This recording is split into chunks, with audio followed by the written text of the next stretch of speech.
Tabi lang muna po kayo nang makita namin ang mga bangkay.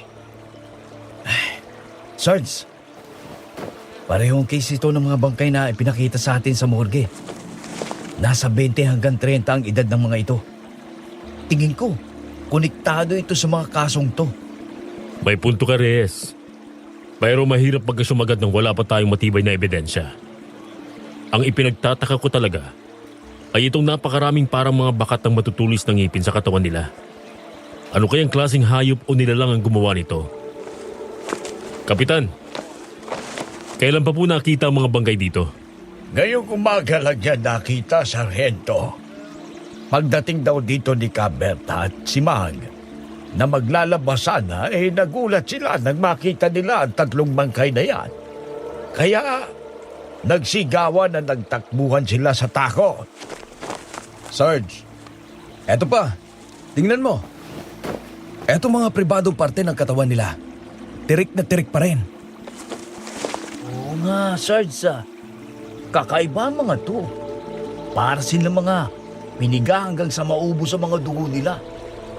Tuyot na tuyot itong mga bangkay oh. Hindi ordinaryong pagkamatay ng mga ito, Kap. Walang mga saplot sa katawan. Halos butot balat na lang. Pagkakaparehong kaso ng mga bangkay na nakukuha sa iba't ibang parte ng bayang to. Kailangan paigtingin namin ang investigasyon dahil baka madagdagan pa ang mga biktima ng kung sino o anumang nilalang ang gumagawa nito.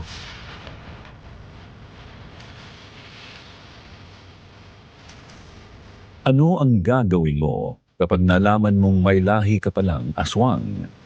Magawa mo pa kayang mamuhay ng normal? Magandang araw po sa inyong lahat. Tawagin niyo na lang ako sa pangalang Archo. Sir Jupiter, isa akong sundalong tubong Bicol na binansagan ng aking mga kasamahan noon sa serbisyo bilang isang uragon. Isang salitang Bicol na ang ibig sabihin po sa Tagalog ay magaling, mahusay o matapang. Tinawag nila akong ganoon dahil sa mga angking abilidad ko na naging dahilan kung bakit isa ako sa mga ipinadala sa isang liblib na lugar noon dito sa Luzon. Isang baryo malayo sa kabayanan at nasa paanan ng bundok. Noong ako ay 27 anyos pa lamang. Yun ay para imbestigahan ang sunod-sunod na kaso ng pagkawala ng mga kalalakihan sa nasabing lugar na paglipas ng ilang linggo ay natatagpo ang wala ng mga buhay sa iba't ibang bahagi ng bayan. Doon nagsimula ang misteryosong kasong nahawakan ko noon at para malaman niyo kung paano nabigyang kasagutan ang mga pangyayari sa liblib na lugar na yun, pakinggan ninyo ang kwentong ito hanggang dulo.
Pag-uusapan na naman ba natin yan?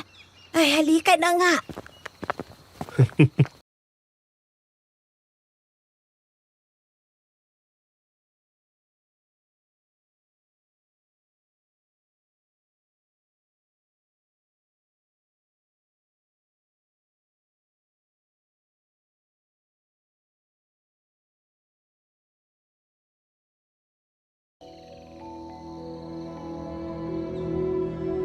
Isa sa mga katangiang taglay ko ay ang matalas na pandinig, mabilis na pagkilos lalo na sa labanan, at malinaw na paningin at pakiramdam. Ayon sa aking mga kasamahan, nagtataglay ako ng pambihirang lakas, kaya tinawag din nila ako sa palayaw na kidlat. Sabi ng mga kamag-anak ko noon, ang mga katangian kong ito raw ay minana ko kay Lolo Pando, na isang sikat na albularyo sa aming bayan noon. Yun ang dahilan kaya nagawa kong marinig ang sinasabi ng isang babaeng taga doon sa baryong yon. Unang salta pa lang namin nakitaan ko agad siya ng pagkadisgusto sa amin. Kung bakit naman kasi natapunan ko agad siya ng atensyon habang nagsasalita ako kaya naagaw niya ang pansin ko. Gayunman, nakatawag din sa akin ng pansin ang makalumang tirahan ng mga residente sa lugar na yon na masasabi kong malayong malayo sa kinalakihan ko sa syudad. Parang masyadong huli sa usad ng panahon ang lugar na ito.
Ay may sinasabi sa aming lahat na noong magsimulang nagkakawalaan ng mga lalaki dito, gusto niyang iwanan naming lahat ang baryong ito.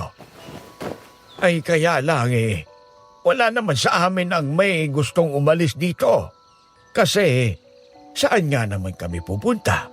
At isa pa, buti na sana kung dito lang sa baryo nangyayari ang ganito. Ang kaso sa buong bayan.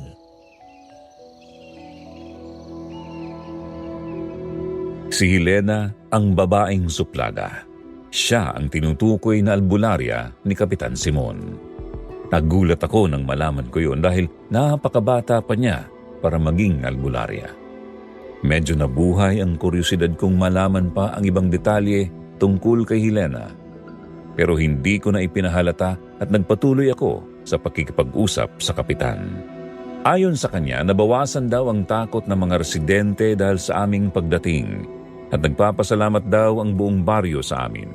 Tapos ay inihatid niya na nga kami ng mga kasama ko sa barracks. Matapos naming mag-ayos ng aming gamit ay bumuo na kami ng plano kasama sina kapitan at ang mga residente ng baryo. May mga itinalaga akong kapwa sundalong naka-schedule na magro-ronda sa magdamag. Nakipagtulungan naman ang mga tanod sa lugar at pati ang ilang mga residente ay voluntaryong nag-alok na sila ang magpapamerienda sa mga magroronda sa gabi.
To, magagandang lalaki pa naman kayo.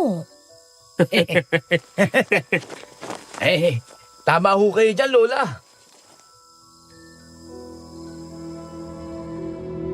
Nagronda nga kami ng gabing yun. Pero pagdating namin sa dulo ng baryo, nakaramdam ako ng tila ba kakaibang presensya sa paligid. Wala nang kabahayan sa gawing yun ng baryo. Mga kawayan na lang at mga punong kahoy na nagtatayugan ang nandoon. Pinaiwan ko ang mga kasama ko at nagkunwari akong iihi upang matiyak kung ano ba yung nararamdaman ko. Hindi nga ako nagkamali. Meron akong mga aninong nakita sa dilim, ngunit mabilis silang nakalikas nang makita nilang parating ako. Para silang hangin kung kumilos. Kayang-kaya nilang pantayan ang bilis ko kaya nakatakas sila. Agad kong sinabi sa mga kasama ko ang nakita ko, pero maging sila ay bigong mahanap ang kung sino mang mga nakita ko kanina.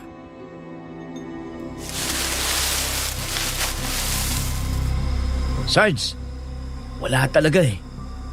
Baka nakatakas na yung mga yun.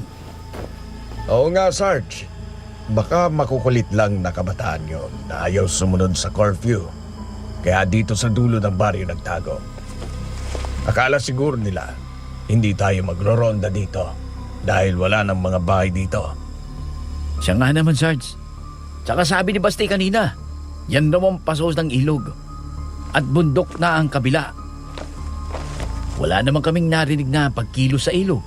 Kaya mukhang hindi dyan tumakbo yung mga nakita mo. Malamang, nagsiuwi na yun sa kanila. Maliban na lang kung kaya nilang tumalo ng mataas o lumipad papunta sa kabila. May punto ka nga dun, Reyes. Sige, bumalik na tayo at duman kina Lola Amparo. At nang hindi naman sila mapuyat sa kahihintay sa atin, talasan na lang ninyo ang pakiramdam nyo. Umiinom ba kayo ng salabat o kaya kaping bigas? Baka kasi hindi uso rito ang instant coffee gaya sa atin.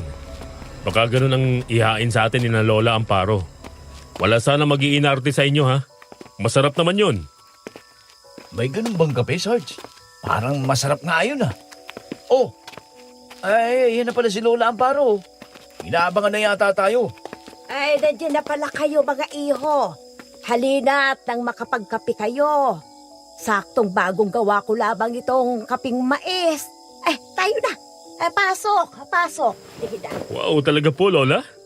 Nako, miss ko na nga po ang kaping mais eh. Ganyan din po kasi ang kape ng Lola ko.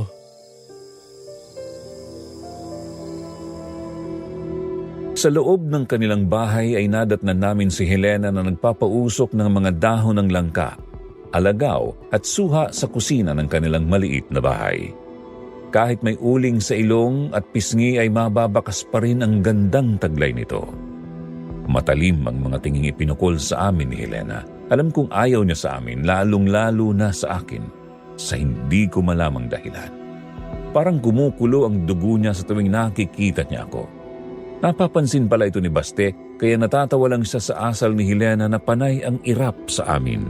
Napansin din ito ni Lola Amparo, kaya tinawag dito si Helena upang makiharap sa amin at makilala rin kami.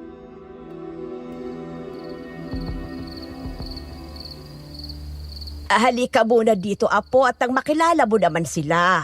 Mamaya mo na ituloy ang ginagawa mo. Ay mga iho, siya nga pala ang apo kong si Helena. O kung hindi niyo pa siya nakikilala. Magandang gabi sa iyo, Helena. Kumukulo na naman ang hintura ko. Lagi na lang tong ganito. Sa tuwing kaharap kong lalaking to, ha. Pero hindi ko naman siya kababakasan ng pagiging aswang. Kahit ang amoy niya, parang normal naman. Ano ba talaga meron sa lalaking to? Helena, iha! Kinakausap ka ni Sargento. Ano na naman bang ibinubulong-bulong mo riyan? Ha? Magandang gabi rin naman sa inyo. Isa ka ba sa mga naganda ng merienda para sa amin, Miss Ganda? Salamat ha. Sigurado mapapawi ang pagod namin dito sa pagroronda. Lalo na itong si Sarge. Mukhang busog na nga siya, oh. Sa katititig pa lang sa'yo. Uy, Reyes, anong sinasabi mo? Alam nyo, nagsasayang lang naman kasi kayo ng pagod. Walang saysayang pagdating nyo rito sa amin dahil hindi nyo naman kami matutulungan. Una sa lahat, hindi naman rebelde ang kalaban dito. Hindi rin terorista na basta nalang tinatabla ng normal na bala. Ibang klase ang mga nilalang na yon. Hindi nyo sila basta kakayanin. Baka nga kayo pang sumunod na maging biktima nila eh. Mga gaya nyo pa naman ng tipo nilang kung. Ay, Diyos ko naman, Helena. Ano ba yung pinagsasasabi mo, Apo? Pasensya na kayo sa apo ko, Sargento. Teka, Miss Maganda. Anong ibig mong sabihin? Ibang nilalang baka mo? Narinig nyo naman ang sinabi ko, hindi ba? Helena, ano ka ba naman? Kabago-bago lang nila din pinagsusungitan mo agad. Tumigil ka na nga, Apo. Sinasabi mo bang mga aswang, inkanto o masasamang espiritu ang gumagawa ng patayan dito sa inyo? Alam mo, Helena, sa panahon ngayon, hindi na usong kanyang mga paniniwala. Matagal ko na binigyan nagbabala ang mga taga rito sa amin. Pero walang nakikinig sa akin. Walang naniniwala. Pero sinusubukan ko pa rin kayong balaan. Dahil hindi ko gustong madagdagan pa mga biktima nila. Walang ibang paraan para makaligtas sa mababangis na nilalang na yon, kundi ang lumisan sa lugar na ito. Kung gusto niyo kaming tulungan, mas maganda kung kukumbinsihin niyo si Kapitan na umalis na lang. Kalokohan! Mahirap yung gusto mong mangyari, Helena. Wala ka rin namang sapat na ebidensyang totoo nga yung sinasabi mo. Kung pwede, tigilan mo ng pagpapakalat ng maling impormasyon. Dinadagdagan mo lang ang takot sa loob ng mga kababaryo mo. Imbes na palakasin mo ang loob nila, kabilang ng lola mo.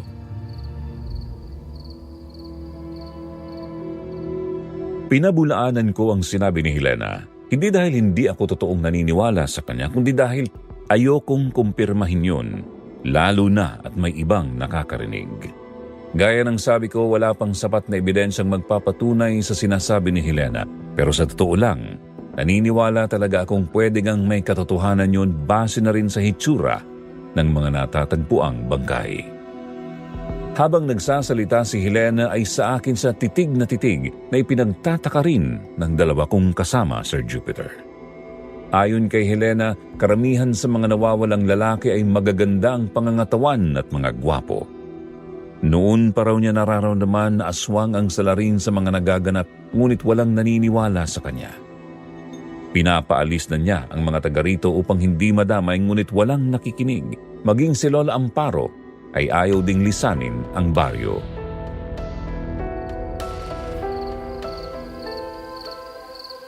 Hindi nyo naiintindihan eh. Kailangan nating umalis ditong lahat bago pa sila magdesisyong ubusin tayo. Kahit ako, na isang albularya, wala akong ideya kung ano ba talagang eksakto mga kalaban natin o kung paano tayo makakalaban sa kanila. Kaya delikado tayong lahat dito. Saan ba naman kasi tayo pupunta, Apo? Wala naman tayong ibang pupuntahan maliban dito. Dito ko ipinanganak ang inay mo, kaya dito ka rin sinilang.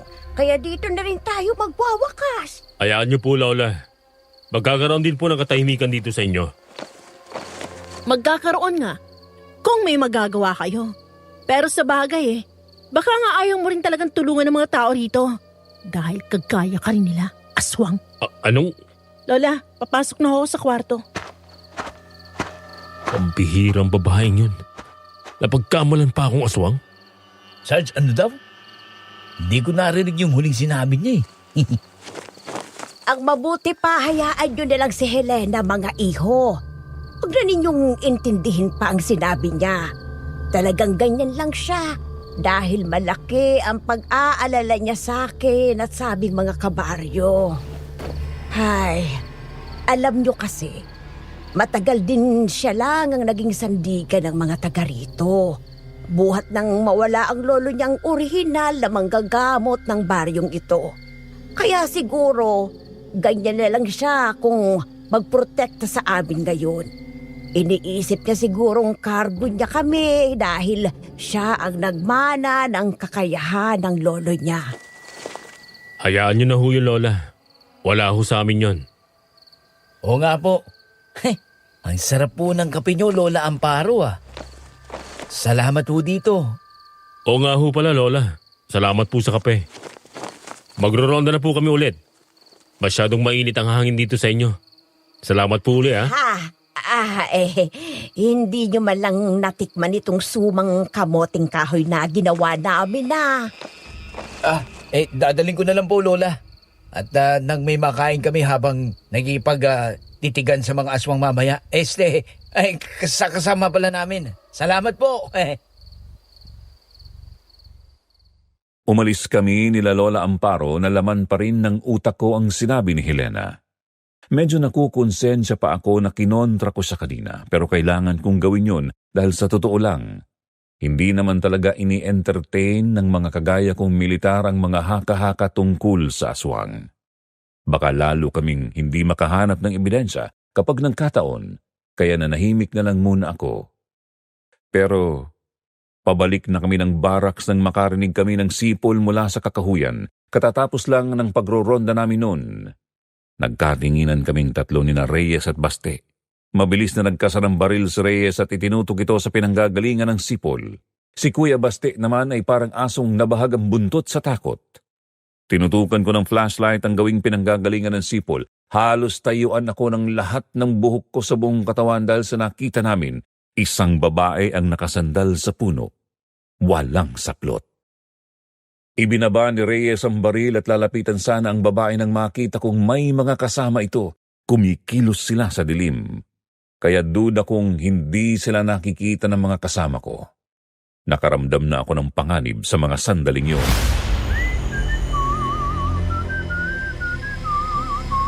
Huwag kang lalapit, Reyes. Hindi yata taga rito ang mga yan, Sargento. Hindi ko sila namumukaan. Sarge, hindi mo ba nakikita? Ang ganda ng babae, Parang nangahakit yata siya, Sarge, Parang tinatawag nila ako. Ha? Anong nangyari, Sarge? Ikaw ba yung nagpaputok? Oo. Para matauhan ka. Kumilos ka. Kalaban ang mga yan. Sumusugod ang mga babae. Anong mga yan, Sarge?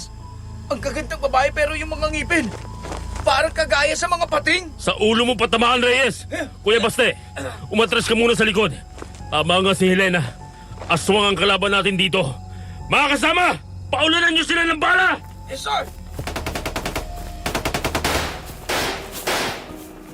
Dahil sa sunod-sunod na mga putok ng baril ay nabulabog ang baryo at naglabasan ng mga tao.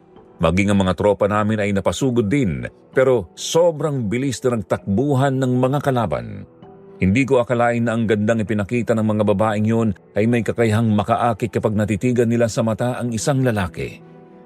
Sinong lalaki ang hindi maaakit kapag nakakita ka ng babaeng maganda at nakahubad na tumatawag sa iyo? Sa dami ng mga nagusyosong naroon, nahagip ng paningin ko si Helena na nakatingin din sa akin. Nakataas ang isang kilay niya na parabang iniyayabang niya sa aking tama siya at mali ako. Saka siya umuwi. Napailing na lang ako sa asta niya. Hindi ako nagpaliwanag sa ibang mga taga-baryo tungkol sa nangyari doon, maliban kay Kapitan Simon. Kailangan niyang malaman ang mga pangyayari upang maalerto ang mga residente, lalo na ang mga kalalakihan. Ngayong sigurado na kami kung sino ba talaga ang mga kalaban namin, ay mas makakapagplano na kami sa dapat naming gawin. Kinaumagahan ay nagpunta kami sa talipapang sinasabi ni Kap Simeon para bumili ng supplies na kakailanganin namin sa barracks. Sigurado kasi akong hindi magiging madali ang laban namin. Guide namin si Baste na nawiwili ng sumama sa aming grupo.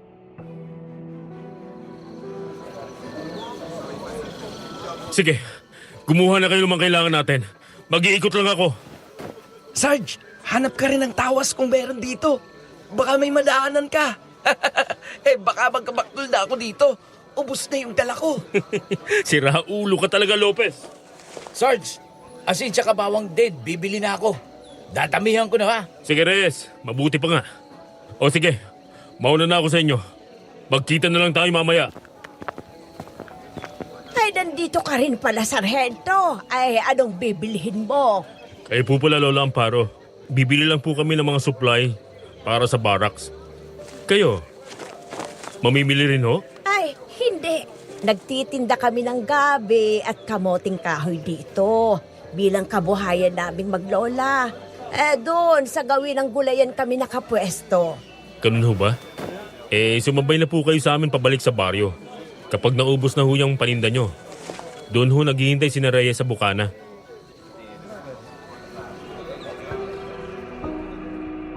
Marami palang tao sa talipapa kapag ganung araw ng Biyernes. Maraming sarimang gulay ang mabibili, pati isda. Nakakatuwaan kong bilhin ang mga bawang na nakita kong nakatirintas at nakasabit sa mga tindahan. Bumili na rin ako ng ilang salop ng asin dahil baka kulangin ang perang hawak ni Reyes at kaunti lang ang mabili nila. Nararamdaman kong kanina pa may sumusunod sa akin kahit saan ako sumuling sa talipapa. Napansin ko ang isang saradong pwesto na may mga sako ng uling na nakasalansan sa tabi ng isang iskinita. Mabilis akong pumasok sa makitid na daang yun. Hinintay kong humabol sa akin ang sumusunod, ngunit nauna pa siya sa akin doon.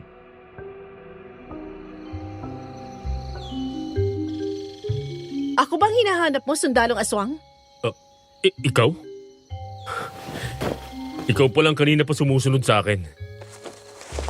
Talagang gwapong-gwapo ka sa akin, no? Palagi ka nang titig na titig sa akin doon sa baryo. Hanggang dito ba naman sa talipapa? Sinusundan mo ko? Hoy! Oo nga't gwapo ka pero hindi kita type, ano? Bakit akala mo ba type din kita, ha? Babaeng kepweng? Anong problema mo't sinusundan mo ko? Hoy, kumag! Nakikita mo bang hinturang to? Kumukulo ang langis na laman nito kapag may aswang na malapit sa akin.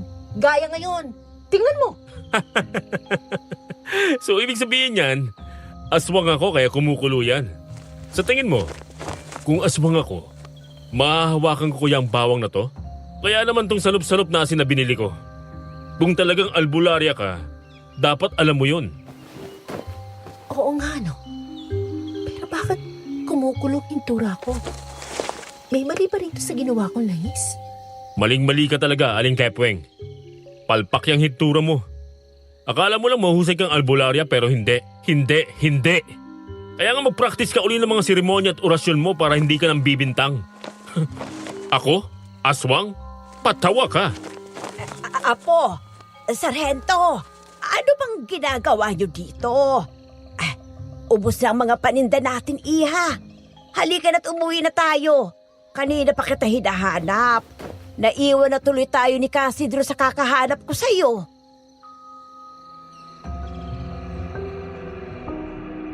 Kita ko na nahiyang bigla si Helena sa akin. Kaya pala mainit ang dugo niya sa akin ay dahil inaakala niyang aswang na talaga ako. Dahil sa pamimilit ko ay sumabay na sa amin ang maglola. Walang kibo at nakayuko si Helena sa biyahe. Inimbita ako ni Lola Amparo na doon na kami magtanghalian sa kanila. Hindi ko siya mapahindian kaya napilitan akong pumayag. Nang bumaba na sina Reyes at Lopez sa tapat ng barak ay dumiretso kami sa kanila. Si Baste naman ay umuwi na dahil gusto niyang magpahinga. Abala sa pagluluto si Helena at wala pa rin kibo habang si Lola Amparo naman ay umupo sa tabi ko.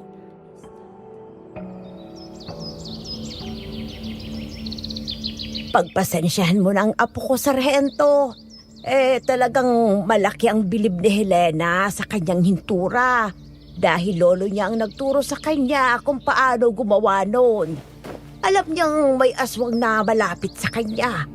Oras na kumulo ang langis noon. Ang totoo, yun din ang alam ko.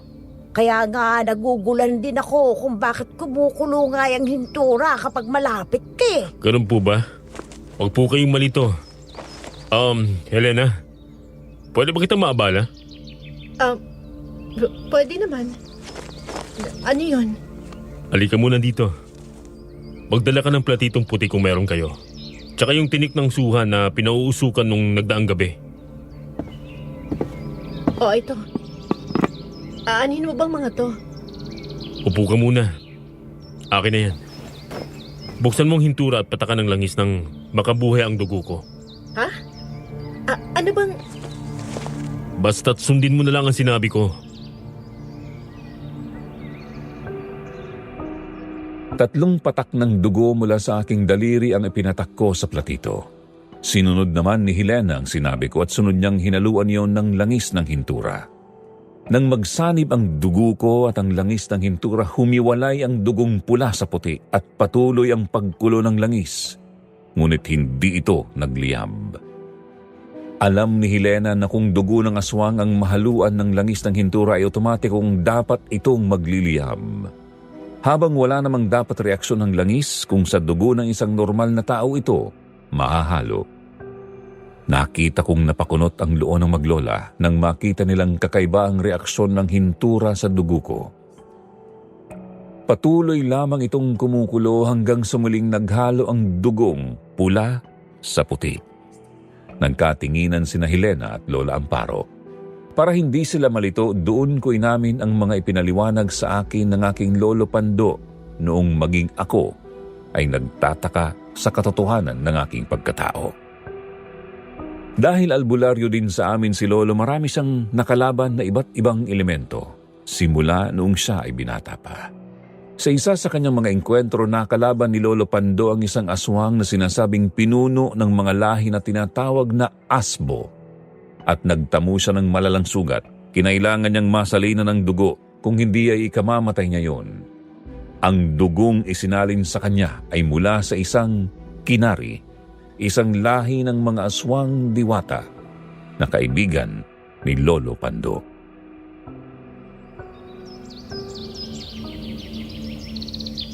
Kung ganon, hindi sinalina ng dugong aswang ang lolo mo para mahawa o mapabilang siya sa kanilang lahi, kundi para isalba ang kanyang buhay at bigyan siya ng pambihirang lakas sa pakikipagtunggali sa masasamang elemento. Ganon ba ang nangyari, iho? Ama po kayo, Lola Amparo. At ang dugong yon, ang siyang nagpasalin-salin sa aming angkan na minana namin mula kay Lolo. Totoo pong merong dugong aswang na nananalaytay sa ugat ko. Pero hindi po ako aswang. Sorry, Sargento. Pasensya na kung pinagbintangan kita nang hindi ko inaalam ang tunay na katotohanan. Sobrang galit kasing nararamdaman ko kapag nagbibigay ng senyales sa hinturang to eh. Ito lang nagprotekta sa akin nung bata pa ako. Nang pasuki ng mga aswang, ang bahay namin, at walang awang paslangin ng mga magulang ko. Kaya lumaki ako dito kay Lola. At patuloy na naghahanap ng mga panlaban sa mga aswang na yun. Naiintindihan kita, Helena. Pero Arjo na lang ang itawag mo sa akin. Kayo rin po, Lola Amparo. Arjo, kumusta bang lolo mo? Ayos naman po siya, Lola. Malakas pa po sa kabayo. Siga po yun sa amin. Ibig ko po sabihin siya po nagsisilbing peacekeeper doon. Takot ang mga sanggano kay Lolo. Kabisado po ng lahat ang lolo ko kapag nagalit. yung kinare na nagbigay ng dugo sa lolo mo, nasaan na? Nagkikita pa ba sila? Kasi nung nagkakilala sila, bata pa kamo ang lolo mo, hindi ba? Ay opo, araw-araw po silang nagkikita. Magkasabay magkape sa umaga, tsaka laging sabay kumain. Paborito po nilang ulam saluyot at labong na may sahog na inihaw na hito. Ha? Opo, siya po ang Lola Gaudincia ko. Maladyosa po sa gandang lola ko. Ang isang kinari raw po ay nagiging aswang kapag sila ay nabibigo, lalo na sa pag-ibig. Huwag po kayong mag-alala dahil ilang dekada na rin naman pong namumuhay bilang normal na taong lola ko. Kakaunti lang pong may alam tungkol sa tunay niyang pagkatao, bukod sa angka namin.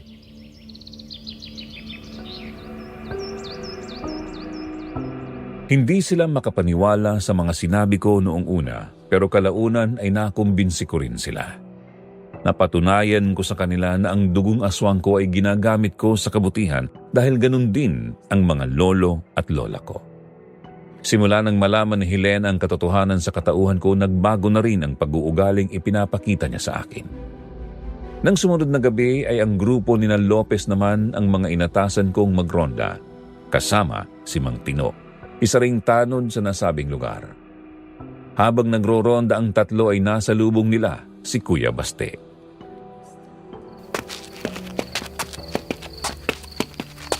Magandang gabi mga sir. Sa'yo rin, Katino. Doon kayo magpapahinga kina Epeng. At silang voluntaryo magpapakain ngayon. Magandang gabi rin po, Kuya Baste. Saan ba punta ninyo? Sa barracks nyo sana, sir. Nandun ba si Sargento?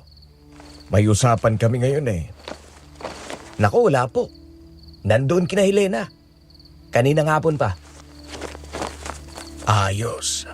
Nandun na pala siya. Sige mga sir. Diretso na ako doon. Ingat kayo.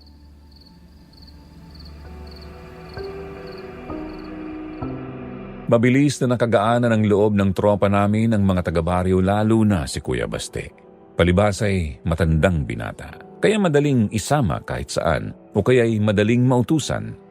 Hepe siya ng mga tanod dito sa baryo. Excited siyang dumating kina Helena dahil gusto niyang matuto ng self-defense na ipinangako kong ituturo sa kanila.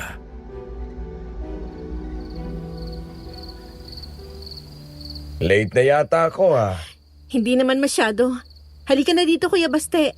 Kita mo naman, nakahanay na kami. Bago tayo magsimula, gusto ko lang ipaalam sa inyo na kaya ko kayo tuturo ang lahat ay para maprotektahan nyo ang inyong mga sarili. At hindi para gamitin ito sa pagyayabang o panlalamang. Bukod doon, may sasabihin po si Helena na mahalagang maintindihan ng lahat. Lalo na mga lalaki dito. Mga kabaryo, ang pinaghahandaan natin ngayon ay isang labanan. Hindi sa mga rebelde o terorista, kundi sa mga aswang. Katunayan po niyan, ilang gabi nang nakakalipas ng makaengkwentro nila Sargento mga aswang. Opo, aswang ang ating mga kalaban. Gaya ng sinasabi ko na sa inyo noon pa. At alam nating lahat na mga lalaki lang ang binibiktima nila. Nangaakit sila upang makuha ang biktima. Kaya kailangan po mag-ingat ang lahat, lalo ng mga lalaki. Gusto ko lang pong ipaalam sa inyo na base sa naging obserbasyon namin sa engkwentrong yon, nakakapang-akit ang mga aswang. Oras na makipagtitigan kayo sa kanila ng mata sa mata. Kaya maging mapagmatsyag po sana ang lahat. At pilitin nating huwag magpaakit sa angking ganda nila. Lalong-lalo na sa hubad nilang katawan na siyang ginagamit nilang paraan para makatawag ng atensyon. Alam ng mga aswang na yon ang kahinaan ng karamihan ng mga lalaki. Nagkakaintindihan ba tayo? Putok ng baril yun Hindi kaya. Sargento, ang mga nagro-ronda, sundan natin. Mukhang napalaban sila. Tayo na. Bilisan natin! Halos liparin ko ang pinagmulan ng putok na bigla na lang naming narinig noon sa kalagitnaan ng meeting. Mabilis kong natunto ng lugar dahil sa amoy ng pulbura mula sa baril ng aking mga kasama, pero hindi ko inabutan sa eksena sila Lopez at ang body nito na si Javier. Baril na lamang nila ang naabutan ko sa magkahiwalay na pwesto halatang nanlaban pa sila bago nabitiwan ng mga ito. Si Katino naman ay tulala at hindi makapagsalita kung ano ang nangyari sa kanila. Sinundan ko ang hawi ng mga damong dinaanan nila hanggang sa marating ko ang ilog. Wala na akong makitang bakas o marka ng mga paa sa batuhan. Hindi ko alam na sumunod pala si Helena.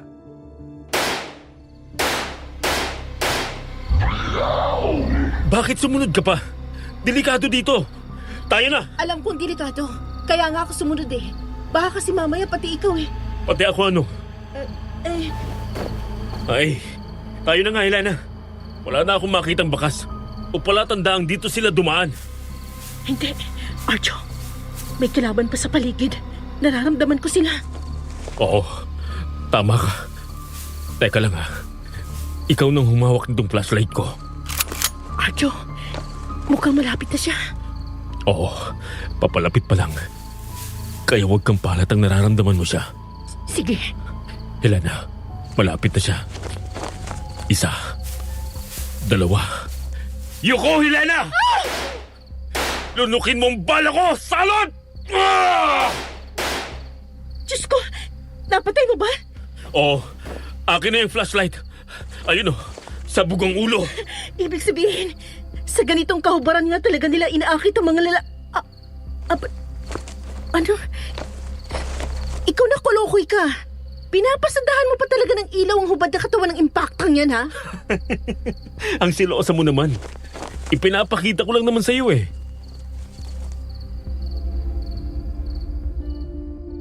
Dahil sa mga putok ng baril ko na umalingaw-ngaw sa ilog ay tinuntun kami ng mga kabaryo ni Helena at ng iba pang mga sundalong kasama ko. Doon ay naging saksi sila sa pagkakatupok ng isa sa mga kalaban naming aswang, Sir Jupiter. Halata ang gulat sa reaksyon ng mga residente nang mapatunayan nila sa wakas na tama ang sinasabi ni Helena. Pero ako ang nasa isip ko lang noon ay ang mga kasama naming nakuha ng mga aswang.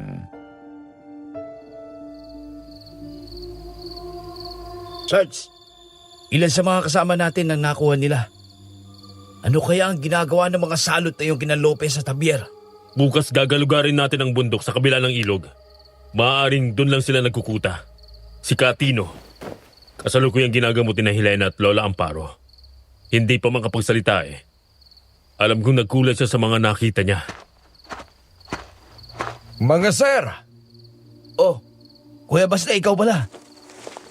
Ano nangyari at napasugod ka? may mga bangkay ng lalaki na nakita sa kabilang baryo. Malapit sa pamilihan. Ngayon lang. Ha? Doon naka-assign ang tropa ni De Los Santos ha. Punta natin at makipag-coordinate tayo sa kanila para makabuo ng mas malakas na puwersa. Tayo na! Sama ko. Gusto ko rin makatulong na malutas ang kasong ito.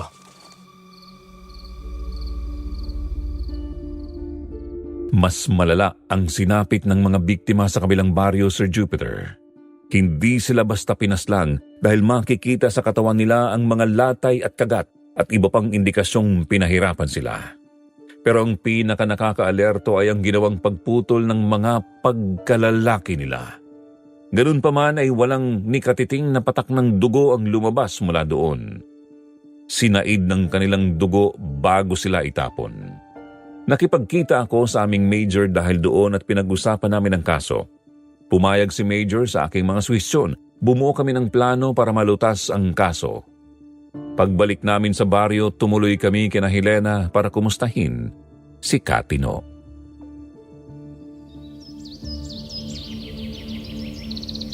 Kumusta po kayo dito? Maayos na po ba si Katino?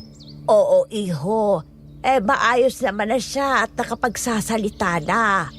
Mukhang nakarecover na rin siya sa pagkabigla niya. Mabuti naman po kung ganon. Lola? Si Helena po nasaan? Ay, nasa likod bahay. Puntahan mo na lang doon. Sige po. Reyes, mukhang nakakapagsalita na si Katino. Subukan mo siyang kausapin at nang makakuha ka ng impormasyon sa nangyari sa kanila. Sige, Sarge. Helena? Nasaan ka? Arjo, ikaw ba yan? Nandito ako. Halika dito. Ako nga, nasaan ka ba? Sandali, lalabas ako.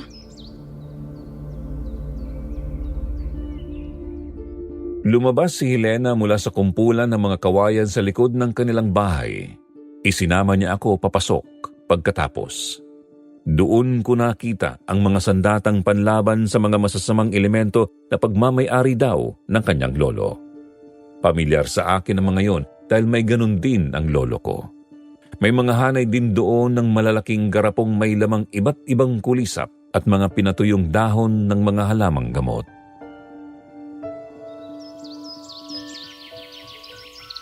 Dito ka ba nang gagamot? Hindi. Sanktuaryo ko to. Ginawa ito ni Lolo nung nabubuhay pa siya. At ito ang kayamanang pamana niya sa akin. Ipinamana niya rin sa akin ang pagiging albularyo niya. Dahil wala namang ibang magmamana sa pamilya namin eh. Nag-iisang anak lang nila si nanay, maaga pang nawala. Ang kamatayan ni nanay, ang naging simula ng pagkakasakit ni Lolo sa puso na hindi naagapan ni Lola. Kaya ako lang pwede magmana. Kaya siguro may pagka-weirdo din ako minsan. Magkakasundo kayo ni Lolo Pando. Marami rin siyang mga ganyang koleksyon sa underground ng bahay namin. Weirdo rin yun. Doon din ako nagmana. May takdang oras na magagamit ang lahat ng mga sandatang yan. Nung nag-aaral pa ako sa bayan, ako, nawiwirdoan nga sa akin mga kaklase ko eh. May kwintas daw akong hintura. Kaya para daw akong sinaunang tao. Maraming mga anik-anik sa katawan. Masaya ka na ba dito? I mean, sa mga ginagawa mo dito? Minsan oo, minsan hindi. Oo, dahil nakakatulong ako sa mga taga rito. Hindi, kasi hindi ko na na-practice ang profession ko eh. Lisensyadong nurse kasi ako. Yun ang natapos ko, Arjo. At higit sa lahat, tumatanda na ako. Alam mo, gusto ko rin naman magkaroon ng sariling pamilya, no? Ayun! Tumpa ka doon. Ako rin, tumatanda na. Stressful pa ang trabaho. Pagkatapos ng mission to, gusto kong magbakasyon. Sama ka? Para makapag-relax ka rin. Hay, gusto ko mang sumama pero wala akong pera eh. Eh, kung sagot ko yung lahat ng gastos, sasama ka? Talaga? Sige ba?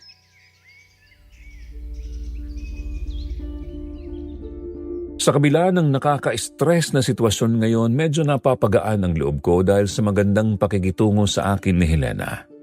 May kilig, sabi nga ng mga teenager. Pero sa misyon namin ng mga sandaling yon, mabigat na ang kilabot dahil hindi lamang sibilyan ang mga nawawala, kundi maging mga sundalong kasama namin. Gusto ko nang tawagan ng lolo at lola ko noon para makatulong sa amin, kaya lang ay nag-aalangan ako. Ipinangako ko kasi sa sarili kong hanggat kaya kong solusyonan ang lahat, hindi ako hihingi ng tulong sa kanila.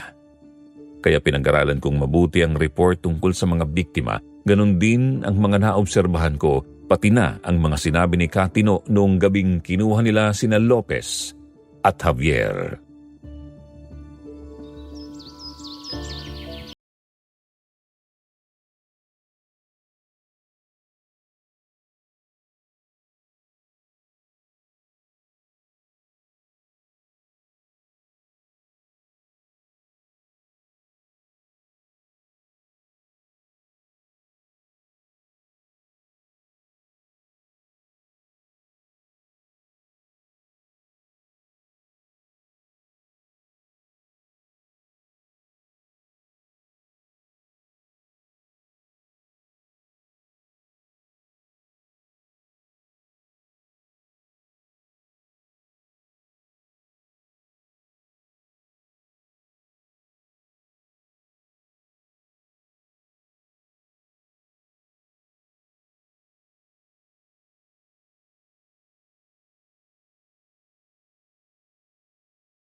Alam kong delikado ang gagawin ko, pero tumitindi na ang takot ng mga residente kaya naman ganun na lang ang kagustuhan kong matapos na ang kaso.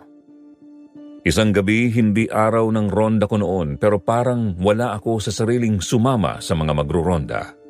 Habang naglalakad kami sa makitid na kalsada ng baryo ay gaya pa rin ng mga nagdaang gabi. May mata sa dilim na alam kong sinusundan ako. Nagulat ang mga kasama ko nang bigla kong nagkasa ng baril at pinaulanan ng bala ang parte ng kakahuyan kung saan ko nararamdamang may nagtatago. Tama nga ako, meron nga doon dahil narinig ko ang mga kaluskos ng mga hinahawing talahib at ang mga tumatakbong yabag. Tinanglawan yon ng flashlight ng mga kasama kong sundalo, ngunit wala silang nakitang anuman na naroroon. May naramdaman ako kanina. Alam ko nakita mo. Meron nga. Kaya pinaputukan ko. Alright, men. Proceed to your duty. Mag-ingat kayo. Yung bilin ko, huwag aalisin ang mga bawang sa katawan nyo. Kaambo, dun po kayo magkakapi kina Kapitan Simeon mamaya. Ay, sandali lang, mga amang. May ibibigay ako sa inyong mga nagro-ronda. Ay, kukunin ko lang. Pumasok ka muna, Arjo. May sasabihin ako sa'yo. Okay. Ako rin, may sasabihin sa'yo. Heto. Ipasuot nyo ang kwintas na ito sa bawat magro-ronda gabi-gabi. Hindi makakalapit sa inyo ang mga aswang dahil pangontra ito sa kanila. Hala, sige na. Kapag wala nang kape doon kay Kapitan, dito kayo tumuloy mamaya, ha? Pasensya na kayo at ngayon ko lang naalala ang tungkol dito. Parang may nakadagang mabigat sa dibdib ko nang pumasok ako sa bahay ni Helena. Interesado akong malaman ang sasabihin niya pero iniisip ko noon kung papabor kaya siya sa plano kong gawin. Nasabi ko na rin kasi sa ibang tungkol sa balak kong pagpapapain ng sarili ko sa mga aswang at si Helena na lang ang hindi ko nasasabihan. Sabagay ano ba naman ang pakialam niya kung may mangyaring masama sa akin Hindi ko naman siya nobya o asawa. Tahimik lang akong naupo sa may bintana.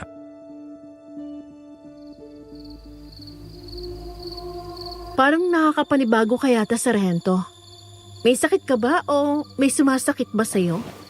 Hindi, wala. Okay lang ako. Meron. Alam kong meron. Kanina pa lang pagkakita ko sa'yo. Alam kong masakit ang puso mo, hindi ba? Oh, heto, magkape ka muna, iho. Ano? May sakit ka sa puso, Sargento? Wala. Wala naman. Huwag mo akong intindihin. Ano nga palang sasabihin mo? Hindi, ikaw muna. Sabi mo may sasabihin ka rin. Ay, nako. Masyado kayong maligoy kung mag-usap. Makinig ka, apo. May gusto sa'yo yang si Sargento Aldo. At iniisip niya kung mag-aalala ka ba sa kanya kung malaman mo ang plano niyang gawin.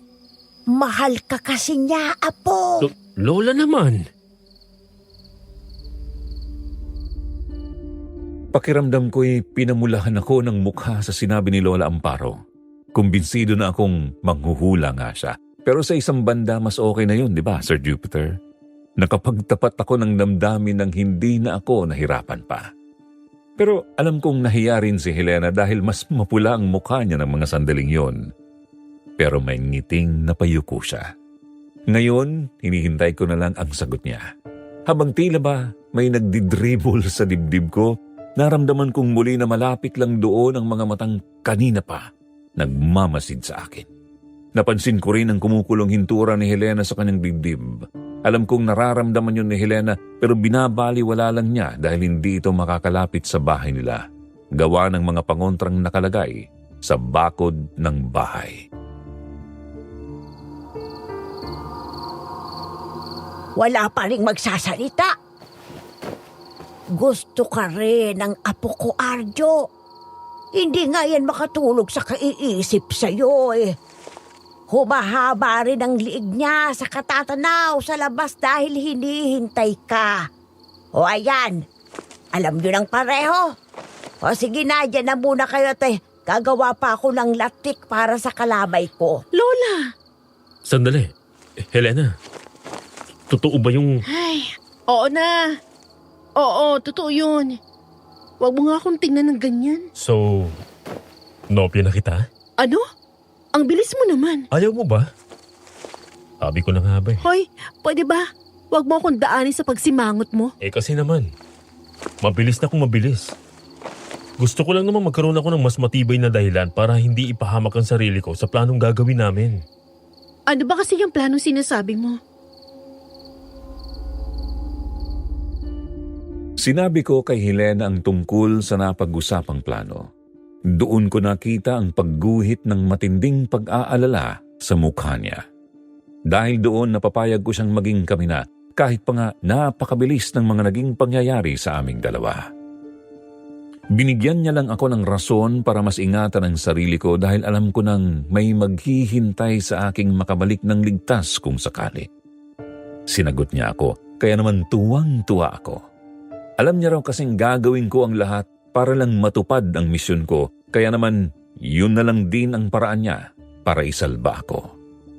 Sandali akong nakalimot sa panganib na haharapin, halos umabot sa ulap ang saya na nararamdaman ko. Pero pagkatapos noon, nang masiguro naming malinaw na ang tungkol sa aming dalawa, lumabas kaming pareho upang makaharap ang kanina pa nagmamasid sa amin mula sa hindi kalayuan. Ngunit hindi namin siya inabutan, parang kidlat din pala sa bilis tumakbo ang dalagang albularyang ito. Hanggang sa umabot kami sa ilog at nawala ng parang bula ang alam naming parehong aswang na hinahabol namin. Nang makabalik kami sa bahay nila, pinag-usapan namin ang mga nalaman niya tungkol sa mga ito.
Sa kabila ng ilog, naroon ang matatarik na bundok na natatakpan ng matatayog na puno.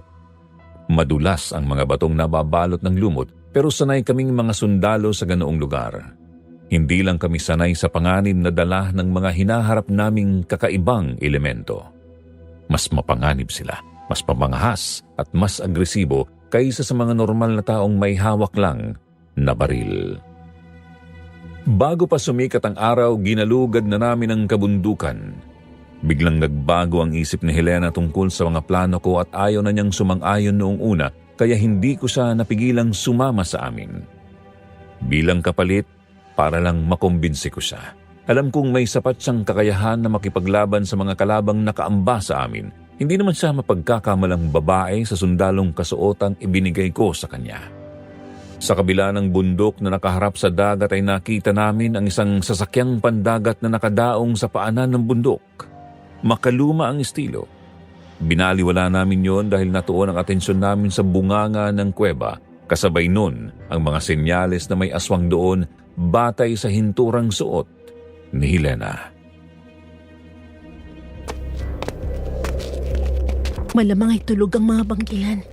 Tahimik na masyado dito. Mas mapanganib ang ganitong katahimikan. Dito ka lang sa hulihan, Helena. Ano ba na mangyari? Yung plano natin ang dapat masunod, mga kasama. Roger that, sir. Arjo, nandito sila. Tumingala kayo. Humanda kayo. Diyos ko, para sila mga paniking nakabitin. Nakakapit ang mga paa sa mga sanga ng punong kahoy. Ngayon na! Nasusunog sila kaagad sa mga tama ng bala nyo. Paano nangyari yun? Oo. Dahil gawa sa pilak ang mga balang ginamit namin ngayon. Hindi sasantuhin ito ang kahit sinong kampo ng impyerno. Dahil sa mga putok ng baril, parang mga anay na nabulabog ang mga aswang na natutulog. Kahit saan ka tumingin sa labas ng kuweba, nakakapit sila. Nakaambang susunggaban kami anumang sandali. Patuloy ang aming pagpapaulan ng bala hanggang sa marami na ang nalagas sa kanila. Nakapasok kami sa kuweba at doon kami nasukol ng mga aswang. Sarge, ubus na ang bala namin. Tanging pabaon ni Lola Amparo ang meron kami. Jason, backup ka sa akin! Ayos lang yan. May mga kamay at paa pa tayo. Kayang-kaya pa nating lumaban. Ikaw, pare. Dito kayo nahilala sa likod ko. Hindi sila ordinaryo mga babae. Kaya huwag tayong pakampante. Kailangan makapasok kayo sa loob para kina Lopez at Javier. Baka buhay pa sila. Tama! Kakayanan natin to! Marami nang nalagas na bangkilan sa labas ng kuweba, ganun din sa loob, ngunit tila hindi sila nauubos. Patuloy kaming nakipaglaban gamit ang mga punyal na gawa pa ng lolo ni Helena, bigay din sa amin ng lola Amparo niya. Sa taglay na talas na mga ito ay nagawa naming pugutan ng ulo ang karamihan sa kanila, pero ramdam ko noon ang kakaibang husay nila sa pakikipaglaban, para silang mga amason ng aswang. Pero higit ang kaalamang taglay at lakas na meron kami ni Helena. Nagliwanag ang kuweba sa mga sulong dala namin dahil doon nakita namin ang babaeng nakahubad na nakaupo ng prente sa animoy trono at nasa paanan niya sina Lopez at Javier. Nakagapo sa mga kamay at paa habang walang saplot. Napatigil kaming lahat ng tutukan niya ng mahahaba at matutulis na kuko sina Javier at Lopez. Sige lang. Ipagpatuloy niyong pagpatay sa kanila. Bigyan mo ako ng dahilan para lagutin ko ang hininga ng mga kaibigan mo. O ano? Takot ka na bang lumaban? Hindi! Kailanman hindi ako natakot lumaban! Yan ang gusto ko sa lalaki. Yung matapang. Yung matigas. Yung kaya kong punlaan at dalihin sa ikapitong impyerno ng kaligayahan. Hoy! Babaeng talipandas! Hindi mo siya kailanman matitikman! Ambisyosa ka! Babae ka? Mabuti naman at nagsalita ka kaagad. Hindi ko naamoy agad na babae ka pala. Sarge, may sinasabi si Kuya Lopez. Hindi makagulapay ang itsura nila. Pero ang mga pagkalalaki nila, naguhurmentado. Akong naiiya sa mga kabulustugan ng mga bangkila na to eh. Sige! Mga alagad ko! Tapusin ang babaeng yan dito mismo sa harapan ko! Hindi nga nila naamoy na babae si Helena dahil pinagamit ko siya ng pabangong panlalaki. Nabigo ang mga bangkilan na mahawakan si Helena dahil sa taglay nitong gilas sa pakikipaglaban, bunga ng mga pagtuturo ko sa kanila. Tumba ang dalawang inutusan ng Rey ng Aswang na lalo pang nagpasiklab ng galit nito kaya muli itong nagbigay ng hudyat upang sunggaban kami. Nakapabilog kaming pormasyon upang maprotektahan namin ang isa't isa. Walang bibitiw sa formasyon! Kabinet, sir! Ayan na sila! Aatake na! Sa leeg yung itarak ang punyal! Mga walang silbi! Sige! Lapain sila! Maliban sa isang yan na magpupunla sa atin. Mukhang siya na ang sagot sa matagal na nating paghahanap. Sugod! Sa bangungot mo, hibang! Nang sumugod ang mas maraming bangkilan ay sabay-sabay na tumarak ang mga kamay namin. Itinusok ang mga patalim sa kanilang mga lalamunan. Agad na nagbabaga ang mga sugat nila, kasabay ng buong lakas na sipa upang makalayo kami kapag nagsimula na silang magliyam. Ang bawat punyal ay doble ang talas. Nakababad ang mga ito ng halos dekada sa langis ng bawang at asin. Dahil mga albularyo sila, gumawa ang lolo ni Helena ng mga armas na laan talaga sa pagharap sa ganitong mga nilalang. Hindi alam ng rey ng aswang na kaya hindi kami mahawakan ng mga alagad niya ay dahil may mga nakatagong armas sa aming mga katawan na natatakpan ng suot naming mga uniforme. Lalo nyo lang akong ginagalit. Pero ikaw, magandang lalaki. Lalo mo akong pinapahanga. Matagal na kitang sinusubaybayan. Kahit nung nasa kabilang bundok ka pa lamang. Kung ganon, ikaw pala yung palaging nakasubaybay sa akin, ha? Ako nga. Hindi lang ako humahanga sa pisikal mong anyo, kundi sa iyong lakas at tapang. At ang mga kagaya mo ang kailangan namin. Pero ikaw ay sa akin lamang nakalaan. Hindi siguro. Nakalaan lang ako sa babaeng mahal ko at pakakasalan ko. Tsaka mahal ang halaga ng punla ko. Hindi mo kayang bayaran, halimaw! Oh? Talaga? Mas mahal pa ba sa buhay ng dalawang inutil na to? Sarge! Tusok ang manyakol ka, ha? Ako! Ako ang magpupunla sa'yo! Pakawalan mo sila! Ikaw? Sa mga alagad ko, pwede ka. Pagtsatsagaan ka nila. Sa akin, hindi ka pasado! Kagandahan man ang lahi mo, alanganin ka. At higit sa lahat, ayoko sa lampa! Nararamdaman ko noon na kaunti na lang ang natitira sa kanila dahil wala nang lumalabas pa mula sa loob ng kuweba maliban sa mga naroroon na. Sabay-sabay silang sumisipol at ang mga huni ay bumubuo ng ritmong nagpapabago sa pakiramdam naming lahat, maliban kay Helena na babae. Nang aakit ang ritmong yon at nakakaramdam ako ng init sa katawan na parabang gusto kong maghubad. Napansin ko rin ganun din ang pakiramdam ng mga lalaking kasama ko dahil binubuksan na ni Charlie, isa sa mga tauhan ko, ang suot niyang pang-itaas na uniforme. Hindi yun nalingid kay Helena dahil alam niya ang nagaganap kaya mabilis siyang kumilos at sinampal ako pati si Charlie kaya bumalik kami sa wisyo. Dahil doon lalong nag-alab ang galit na ipinakita ng Reynang Aswang. Kung ganon, tapusin na ang dalawang to! Wag! Pakawalan mo sila! Ibibigay kung gusto mo! Arjo, mabilis akong kausap, pero mabilis din akong mapikon.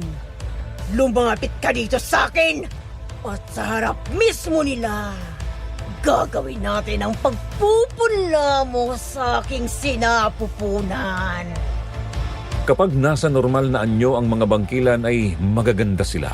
Hindi mo aakalain na ang magagandang babaeng yun ay naghahanap ng mga lalaking magpupunla sa kanila. May perpekto silang hubog ng katawan, may taas na pangmodelo, makikinis at mapuputi rin ang kanilang mga balat, ngunit bakit nga ba nila ginagawa ang ganito? Sino nga ba sila? Ang totoo, hindi sila katutubo rito sa ating bansa. Ang mga ninuno nila ay galing pa sa mga kanluraning bansa na nagpunta sa mga bansang nasa baybayin ng dagat upang magpapunla. Yun ay dahil nauubos na raw noon ng kanilang lahi at kailangan nilang magparaming muli. Hindi mabilis makahanap ng mga kalalakihang magpupunla sa kanila ang mga bangkilan dahil kailangan nila ng mga lalaking may sapat na lakas upang tagalan ang kanilang kakaibang pangangailangan. Upang makabuo sila ng supling, kailangan din ay matatag at matibay ang pangangatawan ng kanilang makakaniig. Dahil kung hindi ay papatayin lang ng sarili nilang mga lason sa loob ng katawan ng similya ng mga lalaking mapipili nila.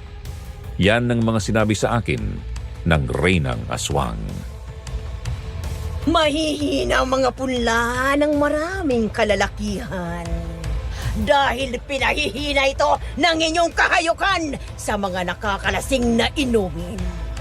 Kaya kapag hindi kami nagdalang sanggol sa loob ng 1 linggo, pagkatapos naming makipagniig sa mga lalaking nakukuha namin, ay sinasaid na lamang namin ng kanilang dugo.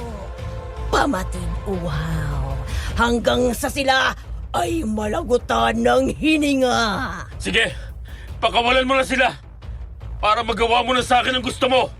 Maghubad ka at lumapit sa akin. Mas exciting siguro kung ikaw ang maghuhubad sa akin, hindi ba? Huwag mo kong sinuin, lalaki. Baka pagsisihan mo, ikaw ang lumapit. Nakita ko noon sa kanyang mukha at sa galaw ng kanyang katawan ang matinding pagnanasa habang papalapit ako. Ang ibang bangkila naman ay nakatutok kina Helena. Habang papalapit ako sa harapan niya ay ibinaba niya ang kanyang paningin sa gitnang bahagi ng aking katawan. Nagbigay siya ng hudyat upang pakawalan sina Lopez at Javier. Walang lakas na gumagapang ang dalawa papunta kina Helena. Tumikhim si Lopez at tumitig sa akin, saka ibinaling ang tingin sa kawa na nakasalang sa apoy. At saka umiling. Naintindihan ko ang simpleng galaw na yon. Agad na lumapit ang tropa upang tulungan silang makatayo. May kung anong amoy sa katawan at taglay ang tropa kaya hindi makalapit ng matagal ang mga bangkilan. Inumin niyo to para bumalik ang lakas niyo. Ano sinasabi mo, Lopez? Hindi dapat makainom si Sargento ng pinakukulo ang mga ugat na yun. Gigisingin nun ang pagkalalaki niya. Nawawala na ang pamumutla nyo. Babisa ang gamot, Helena. Mabuti na lang na may mga ganitong gamot ka. Oo nga. Nawala ang palalambot ko. Salamat, Elena. Pati ang mga kagat ko sa katawan ay naghihilom na rin. Walang anuman. Maganda na kayo. Ilalabas namin kayo dito. Sa labas ng kuweba, naghihintay doon sila Kuya Baste at ang iba pang tanod. Saka namin babalikan si Sargento rito. Naghahanda na ang lahat upang makalabas. Samantala ako na may pinaupo ng reynang aswang sa kanyang upuan at unti-unting hinubad ang suot kong uniformeng pantaas. Habang titig na titig siya sa akin ay naramdaman kong para akong nababatubalani o nahihipnotismo. Pinilit kong kumarap upang mapawi ang bigat ng aking mga mata bago patuluyang mapasailalim sa kanyang panghahalina. Tuluyan na niyang nahubad ang aking uniforme ngunit nakita ko rin ang pagkadismaya niya dahil may panloob pa akong suot. Sa isang kisap mata, pinunit niya ito.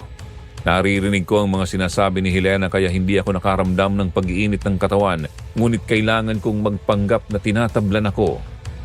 Mainit ang palad niyang dumadampi sa aking dibdib imbis na kiliti hapdi ang aking nararamdaman dahil sa matutulis niyang mga kuko. Lalo mo kong pinapahanga, binata. Lalo tuloy akong nananabi. Dapat sana'y nagsusugat ang aking mga kuko sa balat mo. Pero kusa itong naghihilom. Ikaw nga ang hinahanap ko. Baka hindi akong hinahanap mo. Hindi kita mabibigyan ng anak. Kasi hindi mo mapapakinabangan ang pagkalalaki ko. Talaga? Bakit naman? Hindi ba nagwawala ito? Walang problema. May solusyon ako dyan. Labidiba endurcerer el pene. Mas maganda siguro kung nakatayo ako para mabilis ang epekto ng ipapainom mo. Tama. Para makita ko rin ang kabuuan ng katawan mo. Hubarin na natin ang pantalong yan. Binigyan ko noon ng dahilan ng reynang aswang upang maniwala siyang tumatalab na sa akin ang kanyang pangaakit. Lumantad ang aking katawan sa kanya pero hindi pa rin naman natatanggal ang pang-ibaba ko. Mabilis ang naging reaksyon niya. Napansin kong tumikhim siya at napalunok ng laway.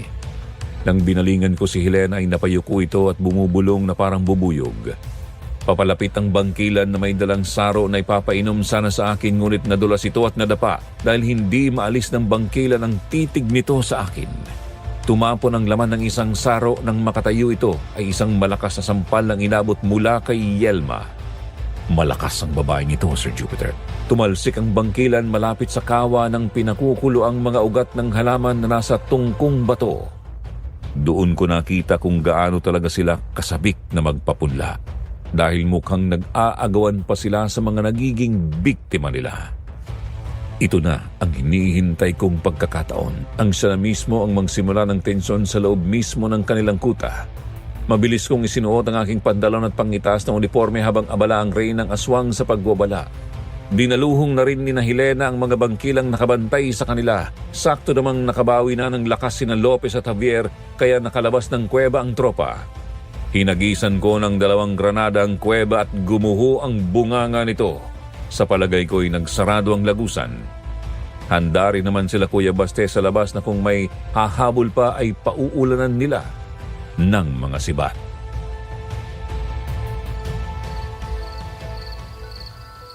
Ay, salamat sa Diyos at nakaligtas kayo. Lopez, kumusta na kayo ni Javier? Maayos na po kahit papano, Lola. Mabuti nga po, mabilis silang natunto ng kuta ng mga manyakis na aswang na yun. Anong pakiramdam, Lopez? Baka naman nagusto mo pang ginawa sa'yo ng mga bangkila na yun. Hindi mo na naising pilahan ka ng 40 babae, pare. Halinhinan silang nagpakasasa sa amin ni Javier. Maliban na lang doon sa pinuno nilang ang rey ng aswang. Si Sargento palang matinding pinagnanasahan niya. Ano? 40 babae ba ikaw mo? Ay, bahabaging Diyos. Mabuti hindi ka natuyo. Abay, ginawa pala kayong barakong baboy ng mga yon. Kaya pala itong si Javier naghihilik pa sa sobrang pagod.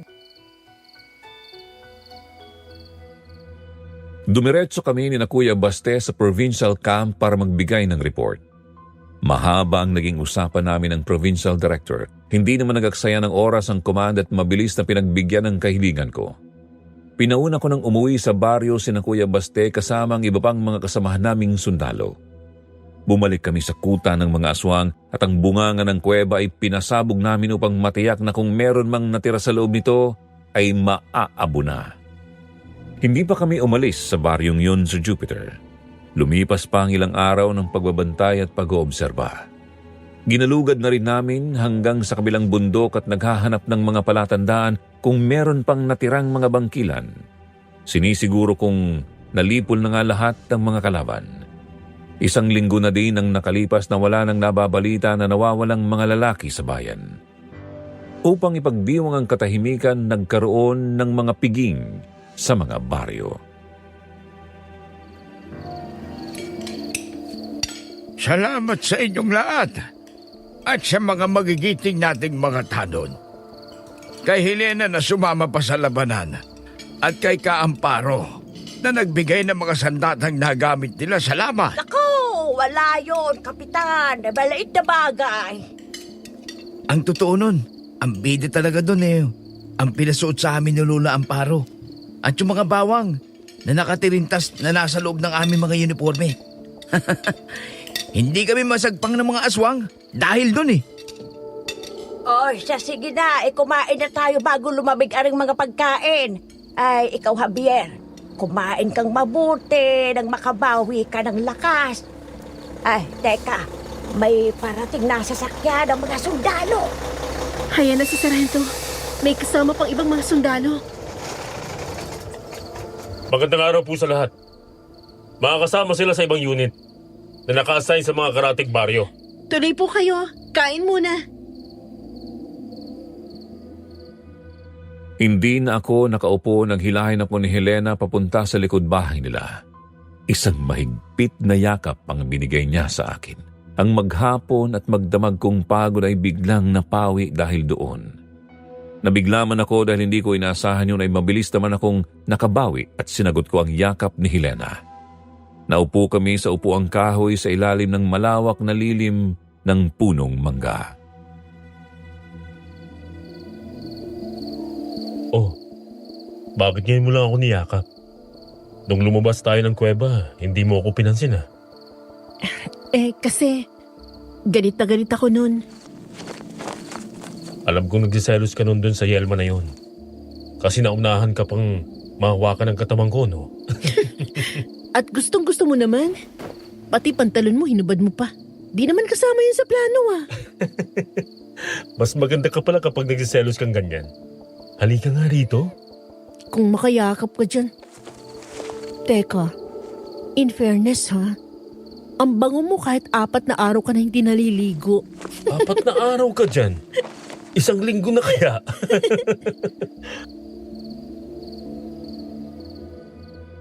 Hindi naman si Helena ang unang kasintahan ko kasi meron din akong mga naging kasintahan noong nag-aaral pa ako. Kaya lang hindi ganito ka-exciting na merong mga aksyon at misteryong kasama na kagaya ng napapanood ko sa pelikula. Sa totoong buhay pala, merong mga nangyayaring ganoon. Natapos ang piging at isa-isang nag-uuwian ng mga bisita. Ang mga sundalo na may bumalik na sa barracks. Naiwan na ako doon kina Helena dahil hindi naman ako magro-ronda. Inabot na ako ng gabi. Nahiga ako sa upuang kahoy sa kanilang maliit na sala hanggang sa wala na akong naririnig at tuluyang nakatulog.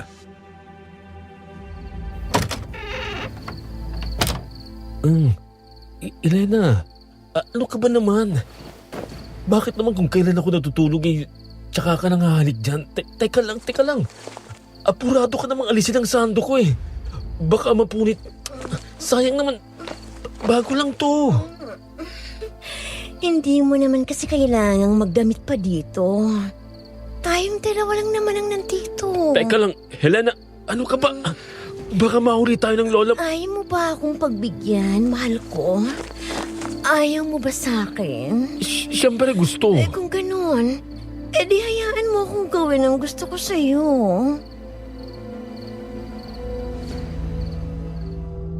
Gumapang ang kilabot sa buong katawan ko noong mga sandaling yun, Sir Jupiter. Hindi ko mapigil ang babae sa kanyang mga ginagawa. Hindi ko rin nagawang idilat ang mga mata ko dahil sa sensasyong dala sa akin. Hindi ko rin maigalaw ang aking mga brasong nakaunat sa aking ulunan, maging ang mga paa ko'y mistulang nakapako dahil sa kawalan ng lakas. Malaya niyang ginawa ang lahat hanggang sa maramdaman ko ang malakas na sampal na gumising sa akin. Ay ko! Ang sakit na na! Nagiging bayolente ka yata. Sinong hindi magiging bayolente, ha? Nagugas na ako ng mga pinggan. Pagbalik ko rito, naka-board ka na? At kung ano-ano sinasabi mo, nananaginip ka na. At siguro, nag-aano kayo sa panaginip mo. Paungol-ungol ka pa? Isuot mo nga yung pantalon mo. Baka may dumating ditong tao, isipin pa nila. Ay, ewan. Ha? Oo nga no. Bakit naman kasi dito mo pa ako inubaran? Hindi ka na nahiya kay Lola.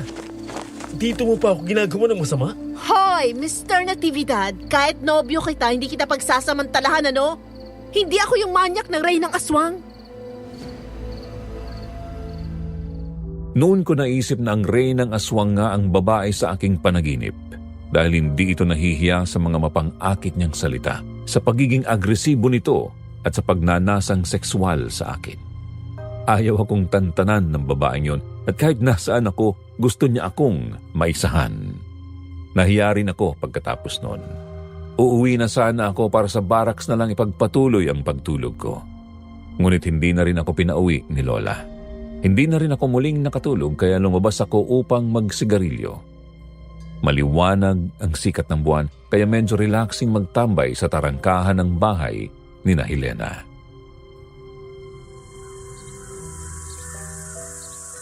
Bakit kaya napanaginipan kong babaeng yun? Buhay pa kaya siya?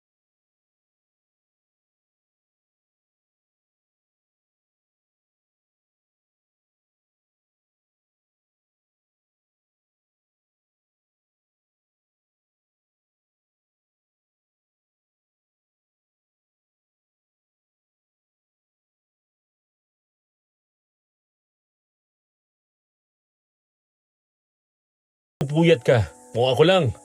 Sanay ako sa puyatan. Spiya ka dyan. Nagkataon lang na napadaan ako at nakita kita rito sa... Teka, sinong sumisipol na yun sa ganitong oras ng gabi? Hindi pwede. Pamilya ng sipol na yon.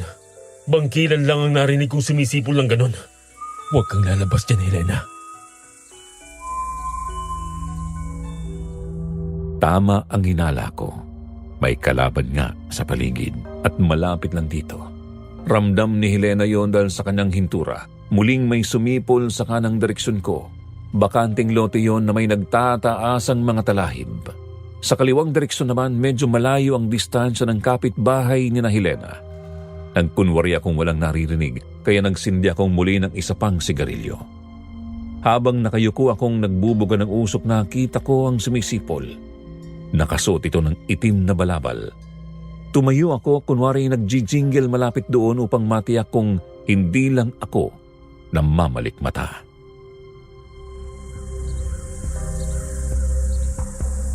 Diyos ko, sila nga. May natira pa sa mga bangkilan. Wala akong armas sa katawan ngayon. Kailangan kong... Saan ka pa pupunta, Sargento? Sumama ka sa amin. 5 na lang kaming natira na magpaparami ng lahi namin. Huwag kang mag-alala. Nandun din ang 4 mong mga kasama. Bitiwan niyo ako! Kundi papatayin ko kayo! Sige! Sige, gawin mo. Kung gusto mong patayin ko ang mga hibang mong kasamahan. Buisit. Sige. Sasama ako sa inyo. Tapusin na natin to. Sa bilis tumakbo ng mga bangkilan, daig pa namin ang mga unggoy na nag-aapurang makaakyat ng bundok hanggang sa pumasok kami sa isang kuweba na hindi naman kalayuan sa dati nilang kuta.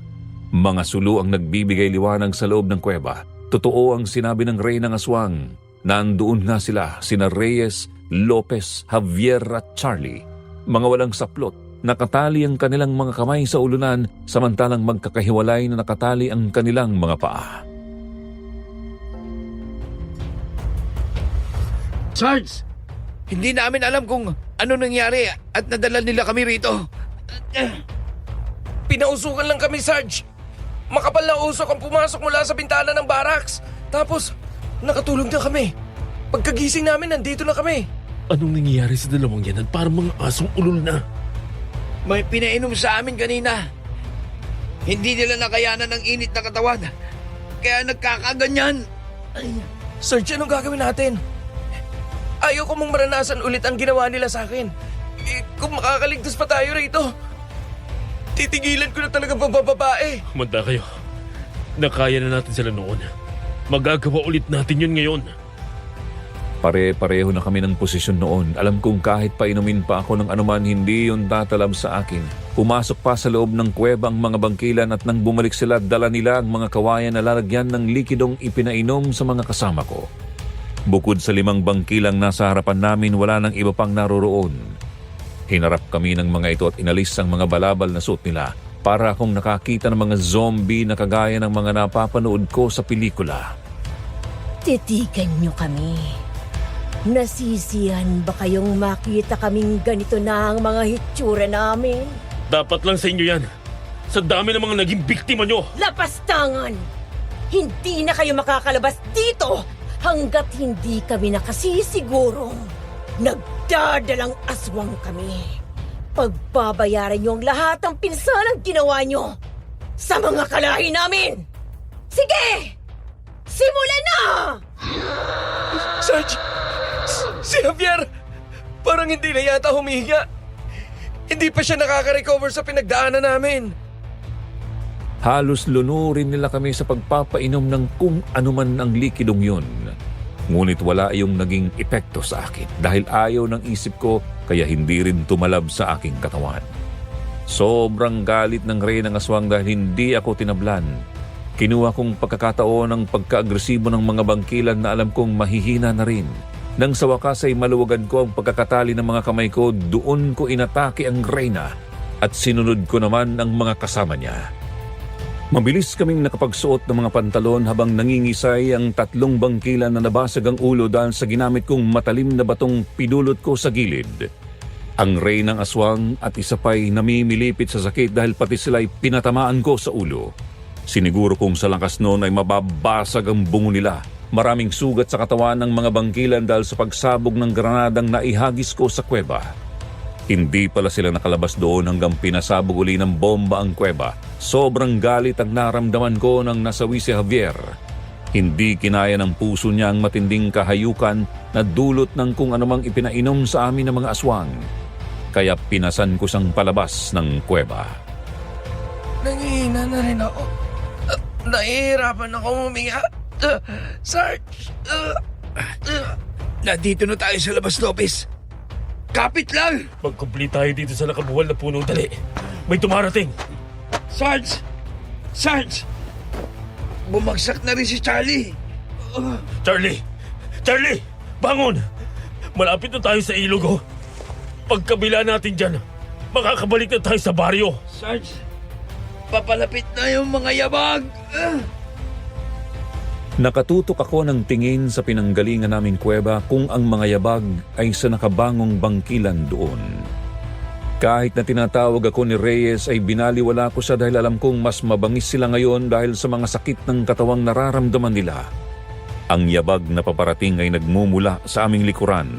Nang lingunin ko'y si Helena ang nakita ko kasama si Kuya Baste at mga tanod ng baryo.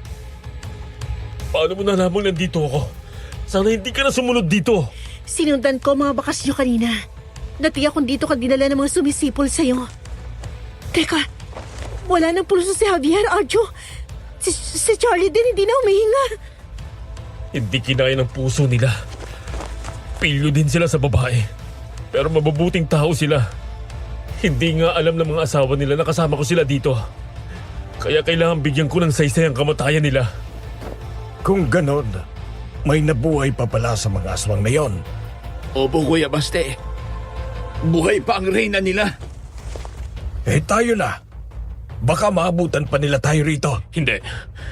Hihintayin natin sila dito. Dalawa na lang silang natitirang buhay. Kung tatakbo pa tayong muli, binibigyan lang natin sila ng oras na magpalakas at manggambalang muli. Tama. Kailangan nating ubusin ang lahi nila. Hindi naman kami naghintay ng matagal dahil papasikat na ang araw nang maramdaman naming lumabas sa kuweba ang rey ng aswang. Tama ako sa pagitan ng mga oras na nagdaan ay nagpalakas nga ito, kagaya din naming naunang makakita sa kanila. Nagulat din ng iba nang makita ang reyna ng bangkilan ng ganoon na ang hitsura nito. Nang halos tutukan na ang dalawa sa amin ay tumayo si Helena at inilabas ang kanyang 2 punyal. Ginulat niya kaming lahat nang nilundag niya ang nakabuwal na punong pinagkukublihan namin. At sa isang iglap nagawa niyang pugutan ng ulo ang aswang. Gumulong yun sa lupa na kumukurap-kurap pa ang mga mata. Doon sigurado na kami sa wakas na patay na ito. Walang kibuan kaming bumababa ng bundok. Dinala namin ang bangkay ni na Charlie at Javier sa ospital para ilagak sa morgue. Hanggang matapos namin ang misyon at maiuwi namin sila sa Camarines. Malungkot dahil nalagasan kami ng mga kasama. Ganoon pa man kahit papaano ay hindi naman nasayang ang pagsasakripisyo nila ng buhay. Bago matapos ang lahat, Sir Jupiter, isang misyon pa ang siniguro kong matutupad.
Matapos ang gabing yun, unti-unting bumalik ang katahimikan sa baryo. Wala nang naglalaho, wala nang mga bangkay na natatagpuan sa hilog. At sa unang pagkakataon matapos ang mahabang panahon, nakatulog ang mga tao nang walang takot. Ilang linggo pa kaming nanatili roon para masigurong tuluyan ang ligtas ang lugar. Hanggang sa dumating ang araw na kinailangan ko nang bumalik sa kampo. At doon ko rin ipinasa ang aking resignation. Napagtanto kong sapat na ang mga laban na hinarap ko. Panahon na para piliin ko naman ang sarili kong buhay. Sumama si Helena sa akin. Sa ibang bayan kami nagsimulang muli, malayo sa gulo at labanan. Namuhay kami ng tahimik, simple at payapa. Si Lola Amparo pinili niyang manatili sa baryo. Sabi niya doon na raw nakatanim ang puso niya. Dinadalaw-dalaw na lang namin siya noong tuwing may pagkakataon. Hanggang sa isang araw, tahimik na rin siyang nagpahinga. Pero kahit wala na siya, buhay na buhay pa rin ang mga aral niya sa amin. Ngayon, tuwing naaalala ko ang karanasang ito, mas malinaw kong nakikita kung bakit kailangang mangyari ang lahat. Dahil doon ko natagpuan ang babaeng minahal ko. At doon ko rin natutunan kung ano ang ibig sabihin ng tunay na tapang. Maraming salamat, Sitio Pangil, sa pakikinig sa aking kwento. Muli ako po si Arjo at ito ang bahagi ng buhay ko na kailanmay hindi ko malilimutan. Maraming salamat sa iyo, Arjo, sa pagbabahagi ng iyong karanasan tungkol sa mga aswang. Kakaiba nga ang mga bangkilan. Hindi lang sila nakakatakot, kundi mapanlin lang din. Tunay nga, bawat isa sa atin ay may ipinaglalaban. Ito ang mga taong mahal natin. Sila ang inspirasyon natin. At sila rin ang dahilan kung bakit patuloy tayong bumabangon araw-araw. Muli, maraming salamat sa iyo, Arjo.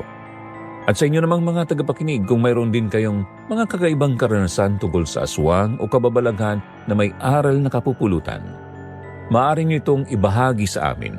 Huwag din pong kalimutang mag-subscribe sa aming iba pang mga channel, Sitio Pangil, Kwentong Takip Silim, Aswang Diaries, Aswang Confession, Aswang Radio, at Miss Amy Aswang Love Stories. Hanggang sa muli, mga mahal naming tagapakinig. Maraming salamat.